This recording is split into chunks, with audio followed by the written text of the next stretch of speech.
ಕಾಶ್ಮೀರದ ಪಹಲ್ಗಾಮ್ ದಾಳಿ ಬೆನ್ನಲ್ಲೇ ಭಾರತ ಪಾಕಿಸ್ತಾನದಲ್ಲಿ ಭಯೋತ್ಪಾದರ ಅಡುಗು ತಾಣಗಳನ್ನು ಧ್ವಂಸ ಮಾಡಿದ್ದು ಈಗಾಗಲೇ 100ಕ್ಕೂ ಹೆಚ್ಚು ಉಗ್ರರು ಸಾವನ್ನಪ್ಪಿದ್ದಾರೆ ಎಂದು ಹೇಳಲಾಗುತ್ತಿದೆ.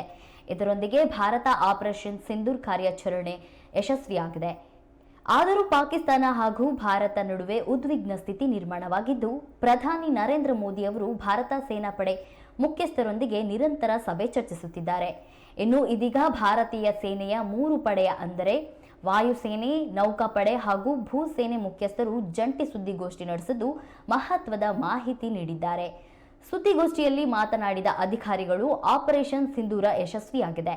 ಪಾಕ್ನ ಅಲ್ಲಿನ ಮಾಧ್ಯಮಗಳ ಬಳಿ ಸುಳ್ಳು ಸುದ್ದಿಯನ್ನ ಹೇಳ್ತಿದೆ. ಪಾಕ್ನ ಯಾವುದೇ ಒಂದು ಕ್ಷಿಪಣಿ ನಮ್ಮ ದೇಶದ ಗಡಿಯನ್ನು ಸರಿಯಾಗಿ ದಾಟಿಲ್ಲ. ನಮ್ಮ ಅತ್ಯಾಧುನಿಕ ಕ್ಷಿಪಣಿಗಳು ಪಾಕ್ನ ವಾಯುನೆಲೆಯನ್ನ ಹಾನಿ ಮಾಡಿದೆ.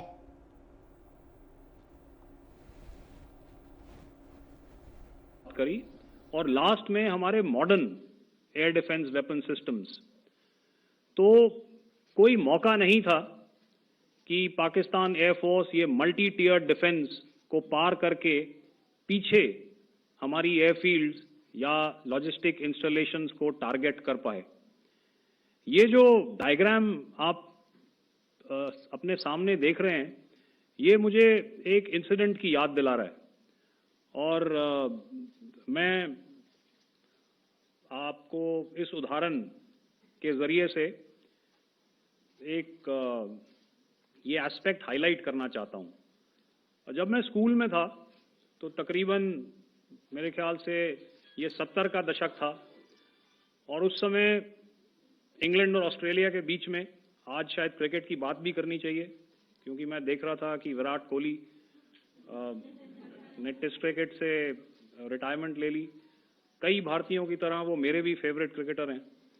तो 70 के दशक में ऑस्ट्रेलिया और इंग्लैंड की फेमस एशेज सीरीज चल रही थी और उस समय ऑस्ट्रेलिया के 2 बहुत तेज गेंदबाज, जो कि क्रिकेट हिस्ट्री में बड़ा उनका नाम है, जेफ थॉमसन और डेनिस लिली, उन्होंने अंग्रेजी बैट्समैन और उनकी बैटिंग लाइनअप को तहस नहस कर दिया था।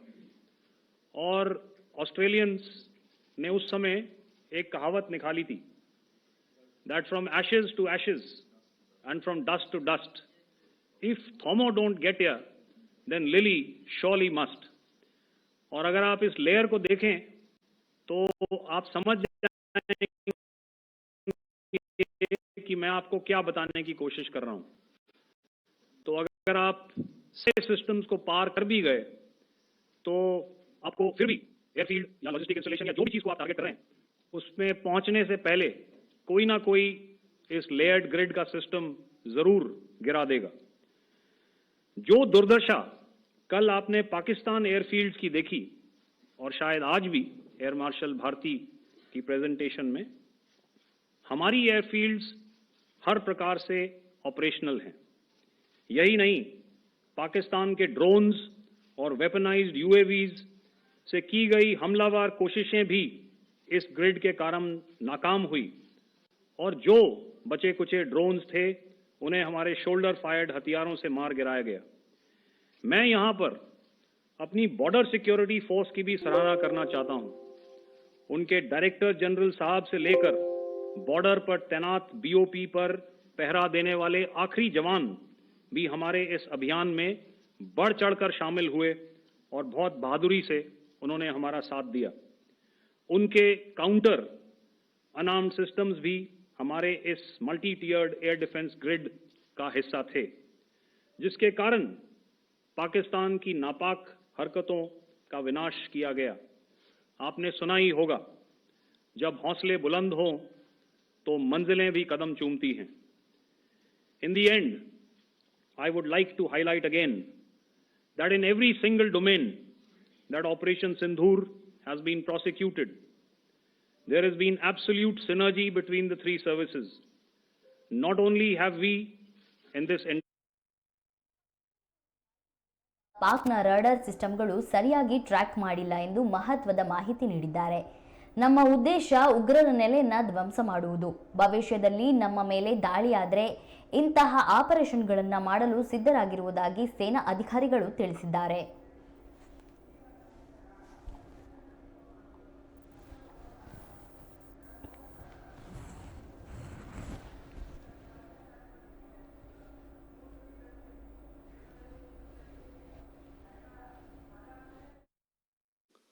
to talk about the air defense capability. The Indian Navy operates as a composite network force capable of simultaneously addressing threats emanating from all domains, that is air, surface and subsurface, through amalgamation of advanced sensors synchronized on the combat management systems. In effect, the maritime force is able to ensure persistent surveillance, detection and identification for a comprehensive maritime domain awareness, including the airspace. Effectively using multiple sensors and inputs, we are maintaining continuous surveillance to degrade or neutralize threats as they emerge or manifest as well as surveillance aircraft. The fleet operates as a composite force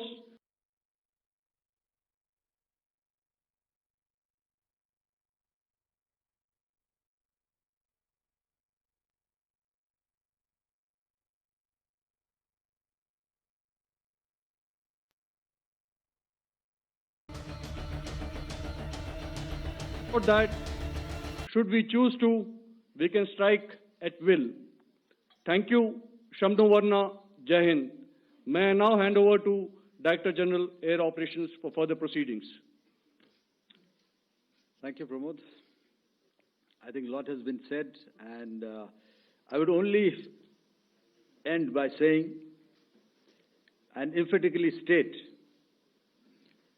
that all our military bases, all our systems continue to remain fully operational and ready to undertake any future missions should the need so arise.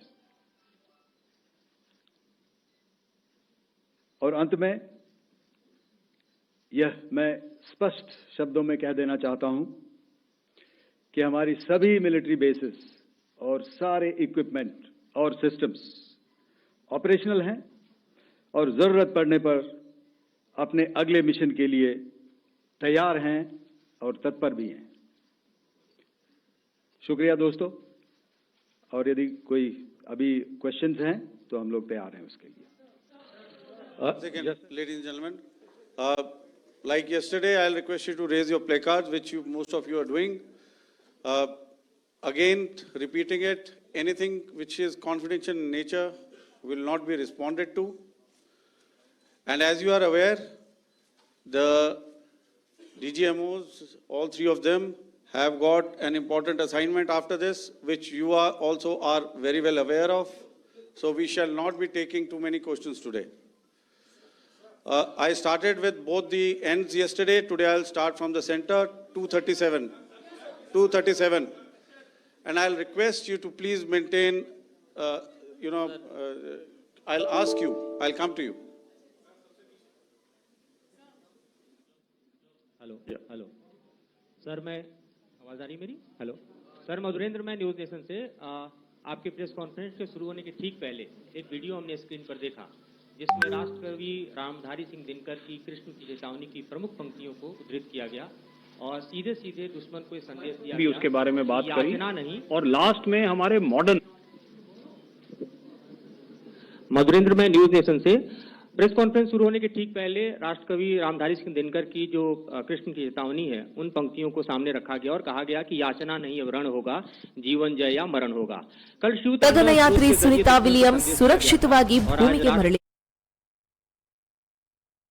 ये किस तरह के deterrent को create किया जा रहा है, किस तरह के मैसेज को दिया जा रहा है, इसको थोड़ा इलेबोरेट करके अगर आप बताएं तो जाहिर तौर पर ये संदेश और व्यापक तौर पर जाएगा।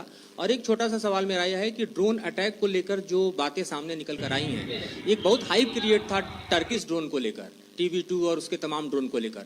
ऐसा लगता है कि वो हाइप और ओवररेटेड ड्रोन जो है वो भारत में धराशायी हो गया, एक मैसेज दुनिया को चला गया कि अब हाइब्रिड वॉरफेयर में इसकी औकात नहीं बची है। Okay, all right, okay, thank you. आपने क्या नाम बताया अपना और किस एजेंसी से हैं? न्यूज़ नेशन से। बहुत अच्छा लगा आपकी हिंदी सुनकर और हिंदी कविता सुनकर।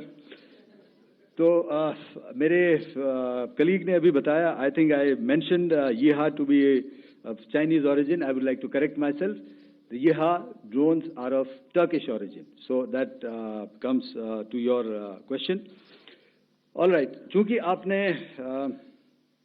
शुरू किया श्री रामधारी सिंह दिनकर जी की कविता से, हमारे राष्ट्र कवि रहे हैं, और क्या संदेश दिया जा रहा है, तो मैं बस आपको रामचरितमानस की एक कुछ पंक्ति याद दिलाऊंगा, आप समझ जाएंगे। तो याद कीजिए वो पंक्ति जो है, विनय न माने जलधि जड़, भय 3 दिन बीत, बोले राम सकोप तब, भय बिन होए न प्रीत। तो समझदार के लिए इशारा ही काफी है।